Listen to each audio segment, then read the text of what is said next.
by South Korea, Japan, and 81% of the cars in South Korea charges 50. They were wrong about China.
Thank you very much. Thank you. Nice crowd. What a good-looking group of people. Well, we have some very, very good news today, and a lot of good things are happening for our country. Please sit down. My fellow Americans, this is Liberation Day, waiting for a long time. April 2nd, 2025 will forever be remembered as the day American industry was reborn, the day America's destiny was reclaimed, and the day that we began to make America wealthy again. We're going to make it wealthy, good and wealthy. For decades, our country has been looted, pillaged, raped, and plundered by nations near and far, both friend and foe alike. American steel workers, auto workers, farmers, and skilled craftsmen, we have a lot of them here with us today. They really suffered gravely. They watched in anguish as foreign leaders have stolen our jobs, foreign cheaters have ransacked our factories, and foreign scavengers have torn apart our once beautiful American dream. We had an American dream that you don't hear so much about. You did 4 years ago, and you are now, but you don't too often, and for many years and decades even, you didn't hear too much about. Our country and its taxpayers have been ripped off for more than 50 years, but it is not going to happen anymore. It's not going to happen. In a few moments, I will sign a historic executive order instituting reciprocal tariffs on countries throughout the world. Reciprocal, that means they do it to us and we do it to them. Very simple. Can't get any simpler than that. This is one of the most important days, in my opinion, in American history. It's our declaration of economic independence. For years, hardworking American citizens were forced to sit on the sidelines as other nations got rich and powerful, much of it at our expense. But now it's our turn to prosper, and in so doing, use trillions and trillions of dollars to reduce our taxes and pay down our national debt, and it'll all happen very quickly. With today's action, we are finally going to be able to make America great again, greater than ever before.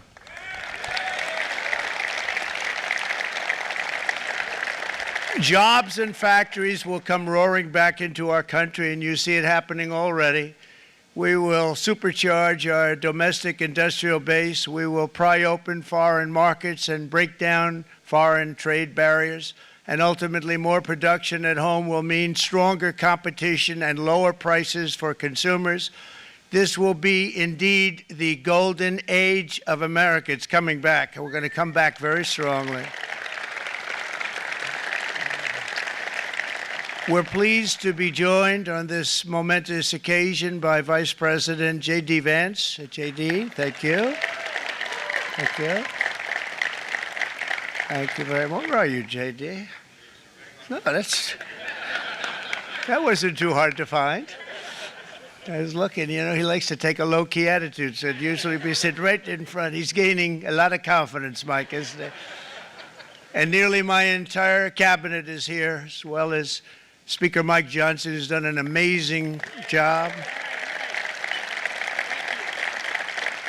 And with the great success we had last night in Florida, we have a majority of 7. And 7's like a lot when we had it at 1, right? You've done a fantastic job. And many of the members of the House and Senate are with us. Senators, Congressmen, thank you all for being with us. We appreciate it. For decades, the United States slashed our trade barriers on other countries, while those nations placed massive tariffs on our products and created outrageous non-monetary barriers to decimate our industries. And in many cases, the non-monetary barriers were worse than the monetary ones.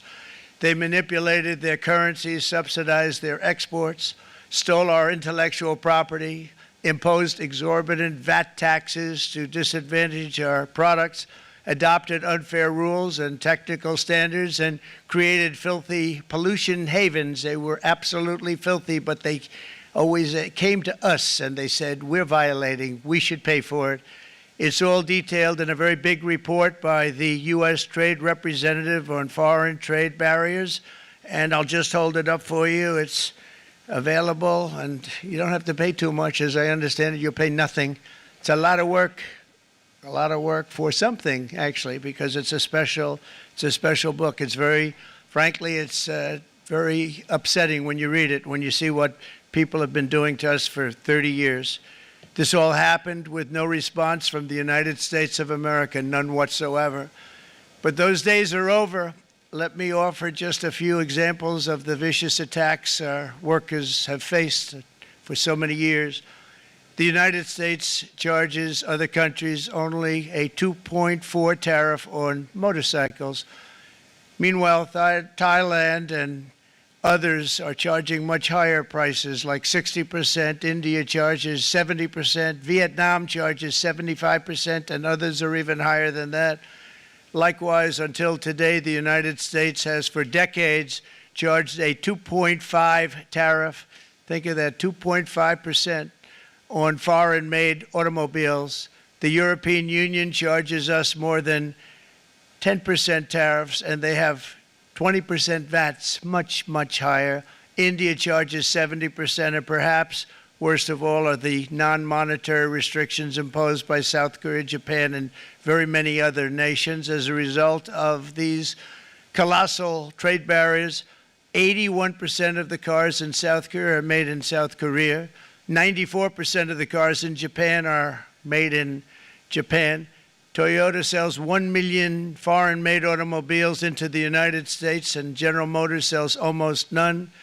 Ford sells very little. None of our companies are allowed to go into other countries. And I say that, friend and foe, and in many cases, the friend is worse than the foe in terms of trade. But such horrendous imbalances have devastated our industrial base and put our national security at risk. I don't blame these other countries at all for this calamity. I blame former presidents and past leaders who weren't doing their job. They let it happen, and they let it happen to an extent that nobody can even believe. That's why, effective at midnight, we will impose a 25% tariff on all foreign-made automobiles.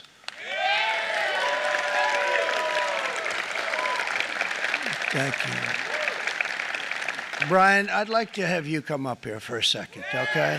I just see him sitting. He's been a fan of ours, and he understands this business a lot better than the economists, a lot better than anybody. Brian, say a few words, please, would you? Thank you, Mr. Thank you. President. It's a great honor to have you. Thanks. Thank you, Mr. President. I grew up just north of Detroit, Michigan, in Macomb County, known as the home of the Reagan Democrats. My first vote for president was for Ronald Reagan. I thought that was going to be the best president I ever saw in my lifetime until Donald J. Trump came along.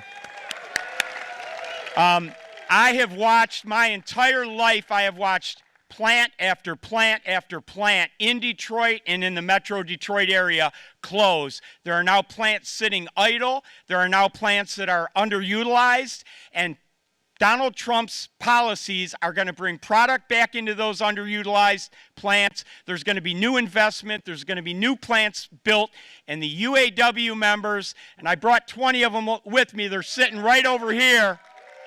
We support Donald Trump's policies on tariffs 100%. So, Mr. President, we can't thank you enough. And in 6 months or a year, we're going to begin to see the benefits. I can't wait to see what's happening 3 or 4 years down the road. Thank you, Mr. President.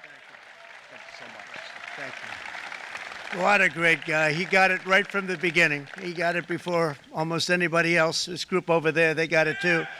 And you know, we won the state of Michigan. We won almost all of them, but we won Michigan by a lot, and I want to just thank you all. The auto workers were fantastic. The Teamsters were fantastic. Everyone was pretty good, I will tell you. Thank you very much. I appreciate it. You're going to be very happy very soon, and you probably see what's happening with all of the, not only car companies, but car companies in particular. See it with all of the ones they're moving, they're announcing day in, day out. You're seeing it. Nobody's ever seen anything like that. With today's actions, we're also standing up for our great farmers and ranchers who are brutalized by nations all over the world. Brutalized. Canada, by the way, imposes a 250 to 300% tariff on many of our dairy products. They do the first can of milk. They do the first little carton of milk at a very low price, but after that it gets bad, and then it gets up to 275, 300%. So when they're figuring what's Canada charging, they say, oh, about 2%, 3%. But take a look at what happens down the road. When you look a little bit, it's not a pretty picture, and we don't like it, and it's not fair. It's not fair to our farmers. It's not fair to our country.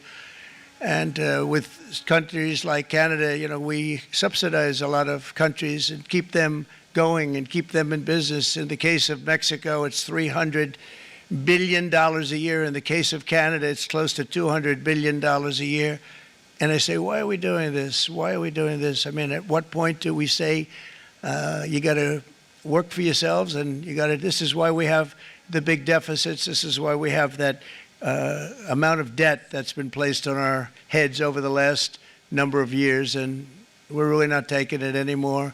Through non-tariff barriers, the European Union bans imports of most American poultry. You understand? They say, we want to send you our cars, we want to send you everything, but we're not going to take anything that you have. Australia bans, and they're wonderful people and wonderful everything, but they ban American beef, yet we imported $3 billion of Australian beef from them just last year alone. They won't take any of our beef. They don't want it because they don't want it to affect their farmers. And you know what? I don't blame them, but we're doing the same thing right now, starting about midnight tonight, I would say.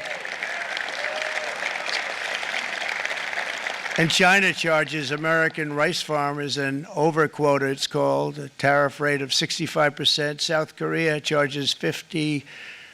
Actually, they charge different, from 50% to 513%. And Japan, our friend, charges us 700%. But that's because they don't want us selling rice, another thing. Who can blame them, Madam Secretary? Agriculture, great job you did on eggs, by the way. The egg prices came down 50%. You got them down 50%. Once we got involved, they were going through the sky. The egg prices, they were going through the sky, and you did a fantastic job. Now we have lots of eggs, and they're much cheaper, down about 59% now, and they're going down further. We charge 2.8% for so many things that other countries are charging 200%, 300%, and 400% for. If imposing tariffs and protective barriers made nations poor, then every country on earth would be racing to eliminate these policies, and China would be the first on line. They run a very strong country, but they're not first in line, and the American people are paying a very big price. From 1789 to 1913, we were a tariff-backed nation, and the United States was proportionately the wealthiest it has ever been. So wealthy, in fact, that in the 1880s, they established a commission to decide what they were going to do with the vast sums of money they were collecting. We were collecting so much money so fast, we didn't know what to do with it. Isn't that a nice problem to have? What do you think, Marco? Good problem? Marco would love that problem. But we don't have that problem anymore, but we're not going to have it very much longer, I will tell you. But they collected so much money they actually formed a commission to determine what they were going to do with the money, who they were going to give it to, and how much. Then in 1913, for reasons unknown to mankind, they established the income tax so that citizens, rather than foreign countries, would start paying the money necessary to run our government. Then in 1929, it all came to a very abrupt end with the Great Depression, and it would have never happened if they had stayed with the tariff policy. It would have been a much different story. They tried to bring back tariffs to save our country, but it was gone. It was gone. It was too late. Nothing could have been done. It took years and years to get out of that depression, far longer than even FDR had that office right over there for a long period of time. The ramp system, that's rather intricate, was built because of him, and every time you walk up, you think of him, and he did a great job in many ways, but it lasted long beyond his terms, as you know. But it's not too late any longer, and we're going to start being smart, and we're going to start being very wealthy again. We're going to be wealthy as a country because they've taken so much of our wealth away from us. We're not going to let that happen.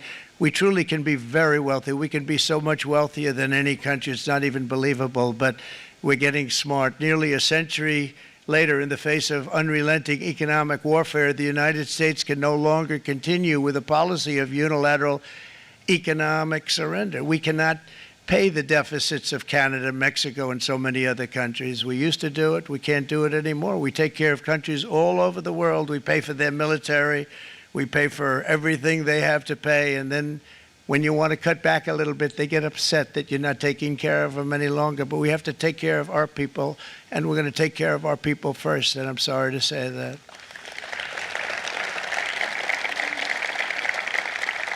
And today we're standing up for the American worker, and we are finally putting America first.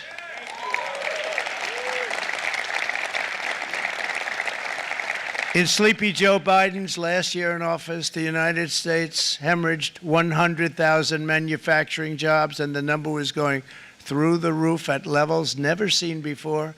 And our trade deficit reached a record $1.2 trillion, which is unheard of. Since the beginning of NAFTA, the worst trade deal ever made, it was a horror show. I was able to terminate it. They all said you'd never be able to get it out. We had to get approval from Congress to get it terminated. We had to live with that deal. It was the worst trade deal ever made by far. But since the very beginning of NAFTA, our country lost 90,000 factories. Think of what that is, 90,000. Think about putting a map up and putting tax on it. You wouldn't have enough room. 90,000. I said, is that possible? We had it checked 4 different times, and it was actually somewhat higher than that. And 5 million manufacturing jobs were lost while racking up trade deficits of $19 trillion. That was the worst trade deal ever made. As a result of these gigantic losses, foreign nations now own $26 trillion more of American assets than think of this, than the Americans own of their own foreign assets or other foreign assets. The United States can no longer produce enough antibiotics to treat our sick. We have a tremendous problem. We have to go to foreign countries to treat our sick. If anything ever happened from a war standpoint, we wouldn't be able to do it. We import virtually all of our computers, phones, televisions, and electronics. We used to dominate the field, and now we import it all from different countries. A single shipyard in China now produces more ships every year than all of the American shipyards combined. Think of that. And it was a business that we used to dominate. We used to dominate it totally. In short, chronic trade deficits are no longer merely an economic problem. They're a national emergency that threatens our security and our very way of life. It's a very great threat to our country. And for these reasons, starting tomorrow, the United States will implement reciprocal tariffs on other nations. It's been a long time since we even thought of that. We used to think about it a lot. We didn't think about it for many decades, and you see what's happened. For nations that treat us badly, we will calculate the combined rate of all their tariffs, non-monetary barriers, and other forms of cheating. And because we are being very kind, we're kind people, very kind. You're not so kind when you get ripped off with your salaries. My auto worker friends and my Teamster friends and all of the unions that typically voted Democrat. They're not voting Democrat anymore because worker, whether union or non-worker, they're for the Republicans now. That's what happened. But we will charge them approximately half of what they are and have been charging us. So the tariffs will be not a full reciprocal. I could have done that, yes, but it would have been tough for a lot of countries. We didn't want to do that. I'd like to see the chart if you have it. Could you bring it up, Howard? This is our great Secretary of Commerce, Howard Lutnick. Thanks, Howard. So if you look at that, China, first row, China, 67%. That's tariffs charged to the USA, including currency manipulation and trade barriers. So 67%, I think you can, for the most part, see it. Those with good eyes, with bad eyes. We didn't want to bring, it's very windy out here. We didn't want to bring out the big charts because it had no chance of standing. Fortunately, we came armed with a little smaller chart. So it's 67%, so we're going to be charging a discounted reciprocal tariff of 34%. I think, in other words, they charge us, we charge them less, so how can anybody be upset? They will be because we never charge anybody anything, but now we're going to charge. European Union, they're very tough, very, very tough traders. You know, you think of European Union, very friendly. They rip us off. It's so sad to see. It's so pathetic. 39%, we're going to charge them 20%, so we're charging them essentially half. Vietnam, great negotiators, great people. They like me, I like them. The problem is they charge us 90%. We're going to charge them 46% tariff. Taiwan, where they took all of our computer chips and semiconductors. We used to be the king, right? We were everything. We had all of it. Now we have almost none of it, except the biggest company is coming in. We're going to end up with almost 40%. Lee Zeldin's working to get their approvals. And it's an amazing company. Mr. Wei, of one of the great companies of the world, actually. They're coming in from Taiwan, and they're going to build one of the biggest plants in the world, maybe the biggest for that. But 64%, we're going to charge them 32%. Japan, very, very tough, great people. And again, I don't blame the people for doing it. I think they're very smart in doing it. I blame the people that sat right in that Oval Office, right over there, right behind the Resolute desk or whichever desk they chose. Japan, 46%. They would charge us 46%, and much higher for certain items like cars, you know, little items like cars. 46%, we're charging them 24%. India, very, very tough, very, very tough.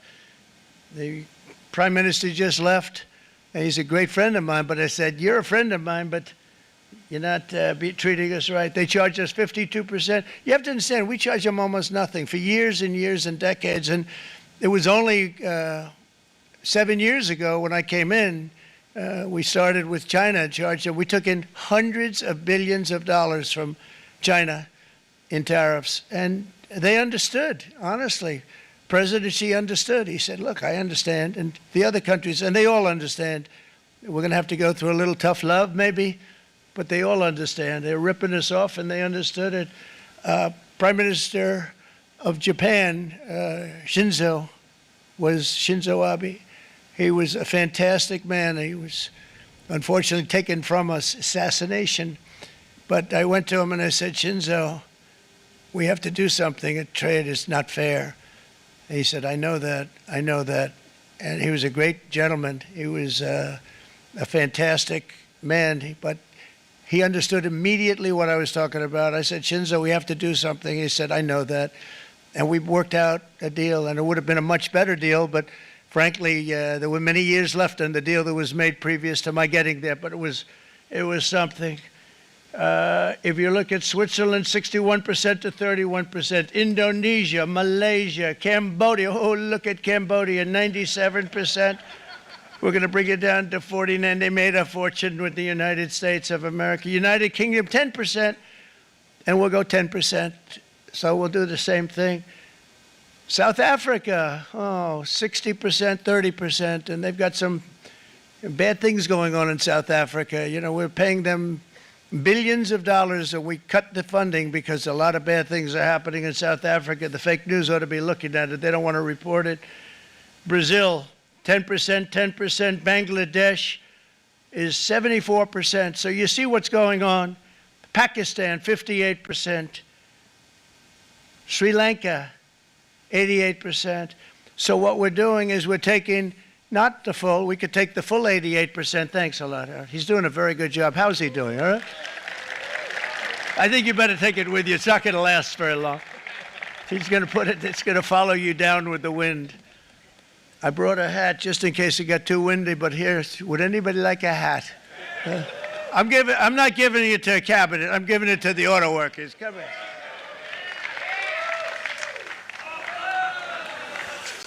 Thank you, fellas. Get it. That's it. That's it. They deserve it more than our cabinet. Our cabinet has plenty of hats. But you see the numbers. The numbers are so disproportionate. They're so unfair. At the same time, we will establish a minimum baseline tariff of 10%. You notice that on the chart. And that'll be on other countries to help rebuild our economy and to prevent cheating. So we're going to have a minimum of cheating, and we're going to be very severe on the people that at the gate that watch the tariffs and watch the product coming in, because there's been a lot of bad things happening at the gate because the money is so enormous that you're talking about. There's never been probably anything like it in terms of the enormity, and there are a lot of bad things happen at the people that do the check-in, and they're looking at 10-year jail sentences if they do play. We're going to treat them so good, but if they cheat, the repercussions are going to be extremely strong. Foreign nations will finally be asked to pay for the privilege of access to our market, the biggest market in the world. We're right now the biggest market in the world. We had a great country 4 years ago in terms of the economics. We were doubling up on China. We were doing so well. Nobody was going to catch us, but so much of it slipped away over the last 4 years under Biden. I campaigned on this policy throughout last year, and today that promise was made, and it was also a promise, as you know, that was kept. Promises made, promises kept. To any company that objects to our common sense reciprocal tariffs, again, reciprocal, back and forth, back and forth. And I call this kind reciprocal. This is not full reciprocal. This is kind reciprocal. But what we do is we cut it in half. We charge them. My answer is very simple if they complain. If you want your tariff rate to be zero, then you build your product right here in America, because there is no tariff if you build your plant, your product in America. And we've seen companies coming in like we've never seen before. Likewise to all of the foreign presidents, prime ministers, kings, queens, ambassadors, and everyone else who will soon be calling to ask for exemptions from these tariffs. I say, terminate your own tariffs, drop your barriers, don't manipulate your currencies. They manipulate their currencies like nobody can even believe, which is a bad, bad thing and very devastating to us. And start buying tens of billions of dollars of American goods. Tariffs give our country protection against those that would do us economic harm. And many people were looking to do us economic harm. Maybe not so obviously, but they were doing tremendous economic harm. But even more importantly, they will give us growth. These tariffs are going to give us growth like you haven't seen before, and it'll be something very special to watch. I am so looking forward, and Brian, it's going to happen even faster than you said. You know, you might say, but it's already started. It's already started. Work's already begun on plants all around the country, and you see that as before. These are big, rich companies. We have $61 billion started on a big plant going up. It's going to be announced over the next 2 days, and they already started work. Many of these the biggest companies in the world, they've committed to build, build, build. We're going to build, build, build, sir. And they came here to see me, and they wanted to know if they could have a press conference. I do as many as I can. I'm pretty busy trying to stop Russia and Ukraine and the Middle East. We got to stop that. We got to stop the Houthis, which we're making tremendous. They like shooting ships down and out of the water, sinking ships.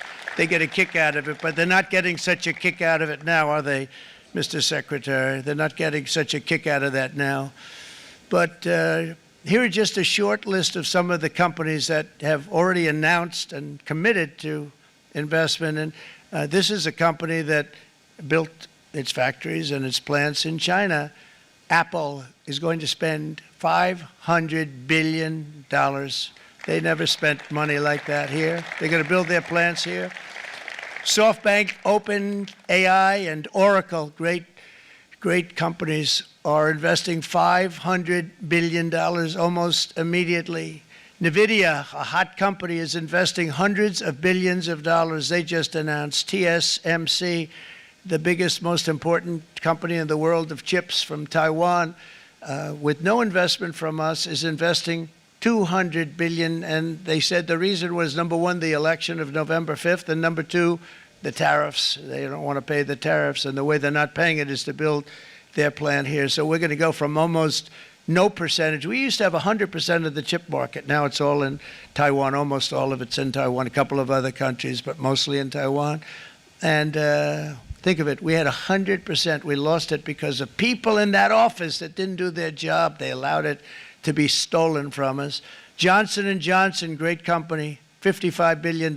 Eli Lilly, $27 billion. Meta is investing $500 billion. Wow.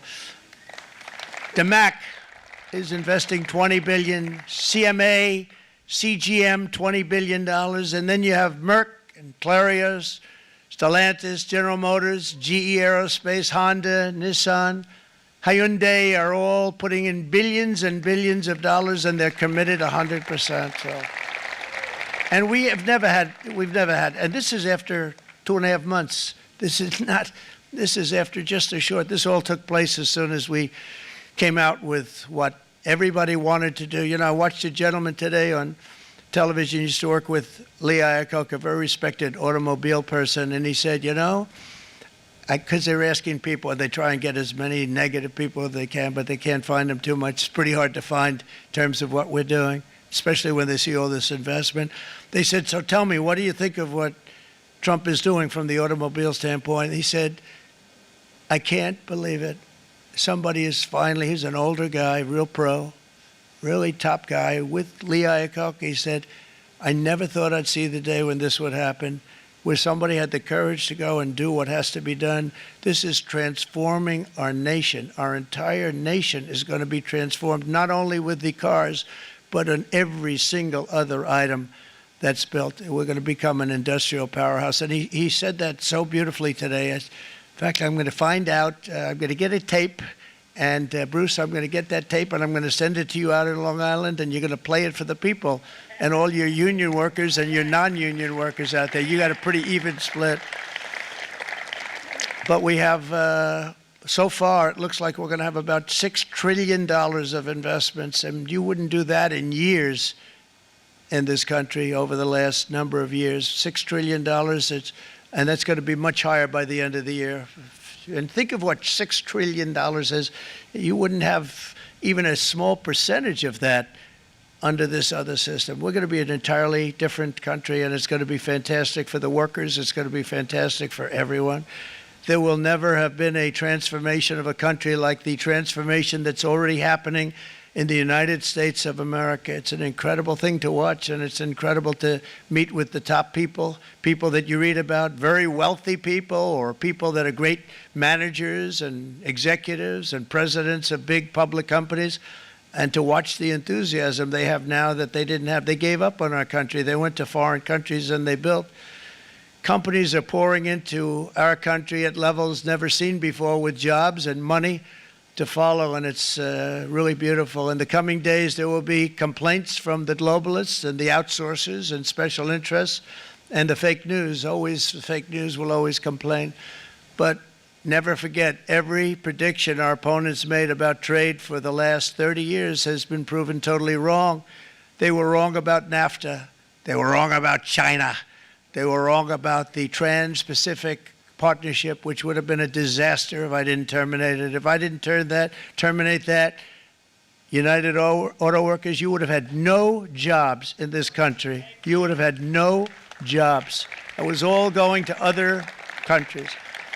In my first term, they said tariffs would crash the economy. Instead, we built the greatest economy in the history of the world. And again, I have great respect for President Xi of China, great respect for China, but they were taking tremendous advantage of us, and I commend them for that. I say, hey, if you can get away with it, that's okay.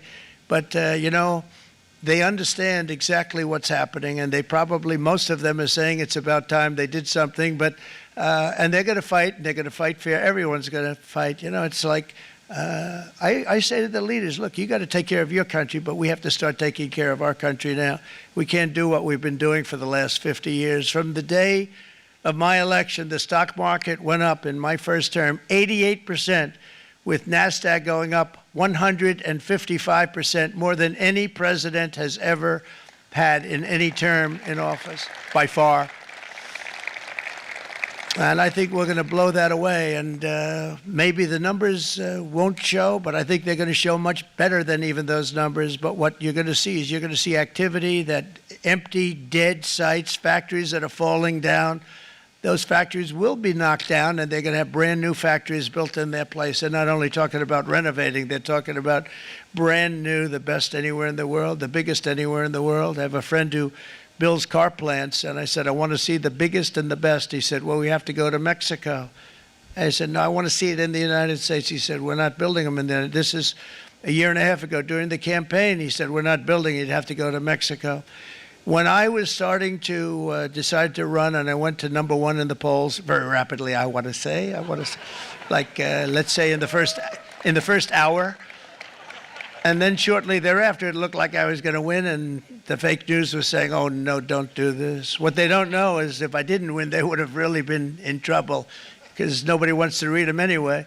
But I tell you what, when it looked like I was going to win, I announced that I was going to be doing exactly what we're talking about today. Great consistency, actually, because I've been talking about it for 40 years.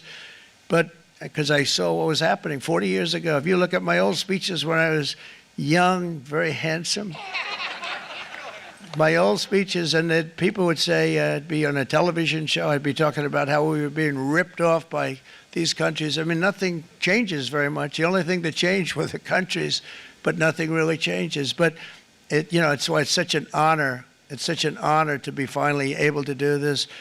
If you look at China, I took in hundreds of billions of dollars in my term, hundreds of billions. They never paid 10 cents to any other president, and yet they paid hundreds of billions, so much so that Biden couldn't do anything. They wanted to try and terminate it because he had a very special relationship with China. You know what the relationship was? He had a special relationship. But the numbers were so big, that they couldn't do it. So they did ease it up. They did things that they shouldn't have done. They made it a lot more comfortable for them, but they couldn't do it because the numbers were hundreds of billions of dollars, and I did that. And we were on our way to doing something like incredible. And then we had a very bad election happen, a very bad election. A lot of bad things happened. So when I said we got to do it again, I said we have to make it too big to rig. And we made it too big to rig, and we won in records, and it was a monumental win. And it was such an honor to see so many of you, like Brian and your friends, here with us to celebrate, and to more importantly celebrate what we're doing, because that wouldn't be a full celebration if we didn't do this, because this will be an entirely different country in a short period of time. It'll be something the whole world will be talking about it. The critics made the very tired predictions earlier this year, but in February, core inflation dropped to the lowest rate in 4 years, and the price of eggs, as you know, just in a month and a half, we were there for 4 weeks, and the first week I got blamed for eggs. I said, I just got here. They said eggs have gone up at like 250% and you can't get eggs, and they were going crazy, and I said, I just got here. And then we got to work on eggs, and we got to work on everything, and our great Secretary of Agriculture, you did a fantastic job, Brooke Rollins, she did a fantastic job. And as I said before, the price of eggs dropped now 59%, and they're going down more, and the availability is fantastic. They were saying that for Easter, please don't use eggs. Could you use plastic eggs? I said, we don't want to do that. We want to, and you really came through. It's an amazing job. Thank you very much, Brooke. You did great. But likewise, an old-fashioned term that we use, groceries. I used it in the campaign. It's such an old-fashioned term, but a beautiful term, groceries. It sort of says a bag with different things in it. Groceries went through the roof, and I campaigned on that. I talked about the word groceries for a lot. And energy costs now are down, groceries are down, gasoline is way under $3, and people are beginning to be able to buy things and live again. We brought prices way down. We created 10,000 already in a few weeks, new manufacturing jobs, and it was that took place in 1 month, numbers that they haven't seen in a long time. We had virtually no inflation under my term. We had virtually no inflation for 4 years. But after transitioning over to Sleepy Joe, it went from almost non-existent to the highest in the history of our country. They had the highest inflation in the history of our country, brought up by energy and bad spending and bad policy, and a lot of bad things happened. How about allowing millions and millions and millions of people to pour into our country with open borders, where it's so sad to see even now. And I see our great secretary you have done. Stand up, please, Christy. Stand up. Christy Noem. And Tom Homan. These people are doing a great job, but gotten them out in records. We have problems with judges that don't want them to go out. They want Tren de Aragua, and they want MS-13, the most vicious gangs ever. Nobody's ever seen anything like it. Absolute killer gangs. They kill people. They don't even think about it. And we put them out, and we have judges now, radical left judges that they don't want them to go out. They want them to even be brought back. Let's bring them back. You've done a fantastic job, and please thank everybody. Homeland Security, thank everybody. Appreciate it. And we now have a border that's the best border that we've ever had, even better than it was my first term. My first term we did good, but this one we really specialized in. We've done really well. And we had records then. We had the best, safest border. 4 years ago, we had the best border there ever was. And now we have, you've actually matched it and done even better. And we're going to get it down the right way. And we want people, by the way, to come into our country, but we want to come in through a legal process. We want them to come in legally. We need more people. We need people to run these plants and to help the auto workers and the Teamsters and the non-union people and everybody else. But we need people, and the farmers. And we're going to let people come in, but they want to come in. We want them to come in legally. They have to have the capability of loving our country, not people that hate our country. We don't want them in our country. And now we're going to pass the largest tax cuts in American history, and that's where we're relying on Mike and John Thune. And we will not cut Social Security, Medicare, or Medicaid benefits, and the Democrats will, because if they got in, the entire economy would collapse. This country was heading for a collapse under the people that you saw. They were horrible.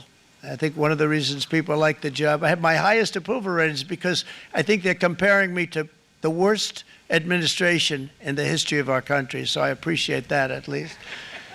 But Speaker of the House, Mike Johnson, and Senate Majority Leader, appreciate it, Mike. John Thune have been fantastic, by the way. But they've been working tirelessly on taking the next step to pass the plan for our one big, beautiful bill. I'd like to name it that if you can. One big, beautiful. I made that statement about 6 months ago, and everybody calls it one big, beautiful bill. And it will be that. It'll have everything, the big tax cuts and every incentive there is. And it'll be fantastic. And by the way, for the cars, we're asking for an interest deduction on a loan. So if you build the car, only in America we do it, Brian. If the car's not built in America, you don't get the interest rate deduction. But if you build the car in America, if you buy a car, if it's built in America, then you get an interest rate deduction, tax deduction, and that's a big thing. That's going to be a big thing. I think that's going to pay for itself very quickly, that deduction. Never happened.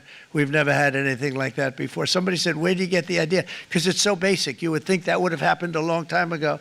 It never did, and I'm very happy it didn't, because now I can say that was my idea. But we're going to get us closer to the debt extension. We have to get the debt extension passed, and I know you're going to be able to do that, Mike, and it's very important that you do that. And all of the other things that the Senate budget plan gives us, along with working, because I know they're working together, John and Mike, and the two bills are going very well together. We need to get our shared priorities done, including certain permanent tax cuts. We want the tax cuts to be permanent, spending cuts, energy and historic investments in defense, border, and so much more. We're covering everything. These will be phenomenal. There'll be no bill like this going to straighten. One bill is going to straighten out our country for many, many years to come. And we said, let's just do it and let's get it done. And some guys will love it and some guys will like it a little bit less because they're not getting what they were exactly looking for, but they're getting a lot. They'll never, if we get this done, it'll be the most incredible bill ever passed in the history of our Congress and Senate and congressmen, the senators and the congressmen, many of whom are here today, will be very proud of themselves. I really believe that it's going to set us on a whole new prosperous path. We're going to cut spending and right-size the budget back to where it should be. We're going to do that very strongly. Thank you, Rick. Thank you. John, thank you. Oh, look at all of our senators over there. Oh, boy, that's a nice group of people. But I won't like them so much if they don't get this bill done. That's a great group, and Congressman, thank you very much. I appreciate it. Tremendous people.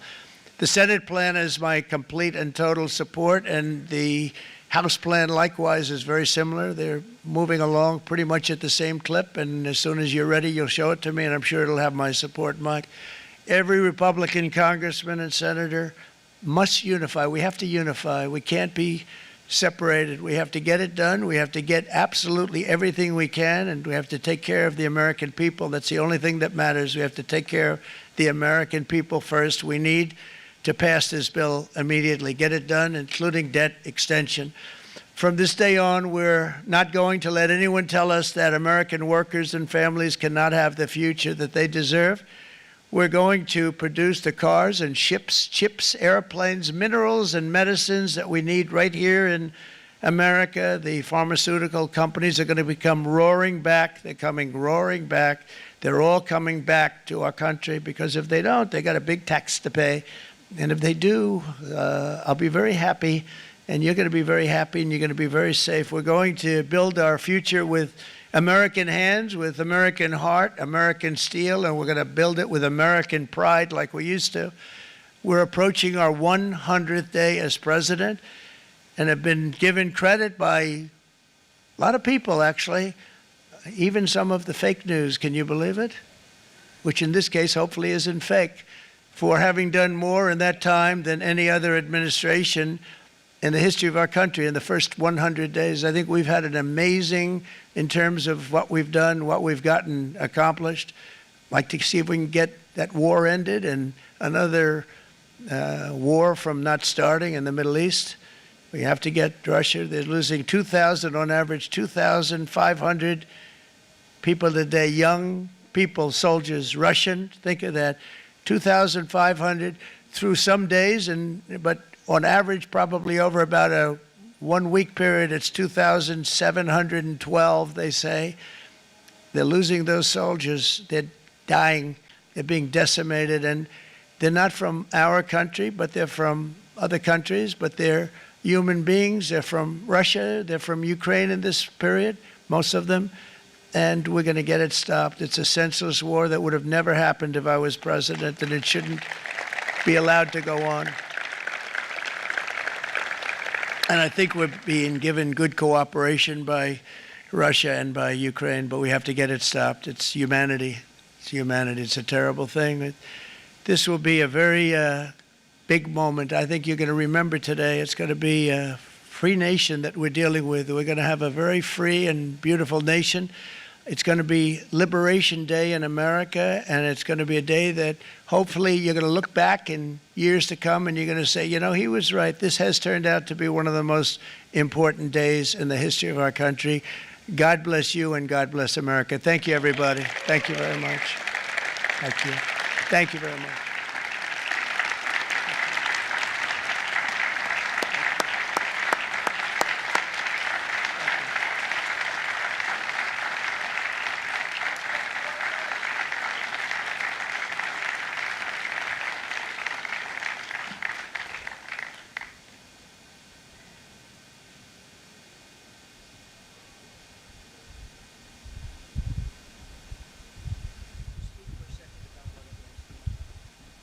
This is Will, everybody. He's going to just give you a little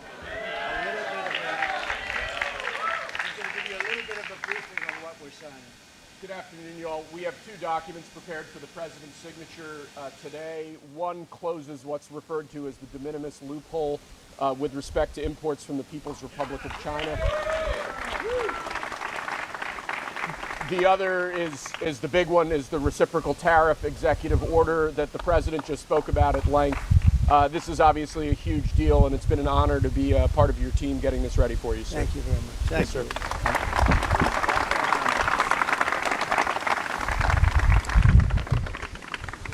This is big stuff.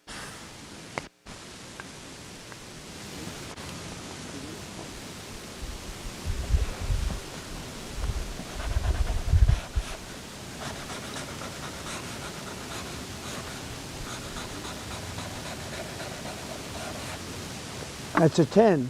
That's a good one. Look. That's a good one. That's a good one. Thank you. Thank you, sir.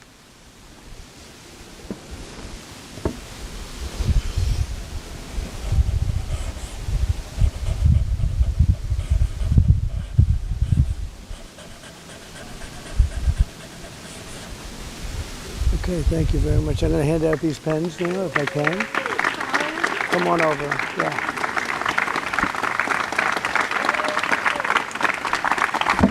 Thank you.